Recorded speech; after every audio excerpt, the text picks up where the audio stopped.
чуноне ки қаблан иттилоъ дода будем, шаби гузашта 1 июн дар бозори фаровони шаҳри Боғтар сӯхтори шадид ба амал омад. бар асари он ки феълан мутахассисон сабаби сар заданашро таҳқиқ доранд, раҳсаҳои фурӯши матоъ ва либосворӣ қонунфурӯшӣ ба куми оташ рафт. худи ҳамин шаб амри раиси вилояти Хатлон Қурбон Ҳакимзода дар бораи таъсиси ситоди бартарафсозии оқибатҳои сӯхтор дар бозори марказии шаҳри Боғтар ба имзо расид. пас аз хомӯш кардани алангаи оташ аз соати 3 шаби 2 июн корҳои бартарафсозии оқибатҳои сӯхтор оғоз гардида то ба ҳол идома дорад. муовини якуми сардори раёсати вазорати кӯлҳои дохилӣ дар вилояти Хатлон ба рӯзномаи Хатлон иттилоъ дод ки ҳоло омӯзиши сабабҳои сар задани сӯхтор ва ҳаҷми зарари расида ҷараён дорад. хушбахтона талафоти ҷонӣ ба қайд гирифта нашуд ва феълан 2 нафар бо ҷароҳатҳои гуногун дар беморхонаи вилояте бистариянд. экскаватору мошинҳои боркаш ба кашонидани партовҳо ҷалб шуданд.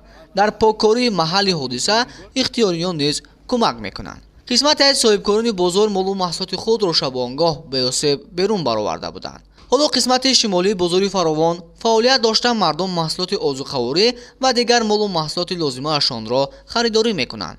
тибқи иттилои ба даст омада ба тоҷироне ки дуконҳову нуқтаҳои фурӯшашон зарар дидааст то 1 сол имтиёзҳои андозиву пардохтҳои дигар дода мешавад. набиҷони Саидаброр, шаҳри Боғтар, рӯзномаи Хатлон.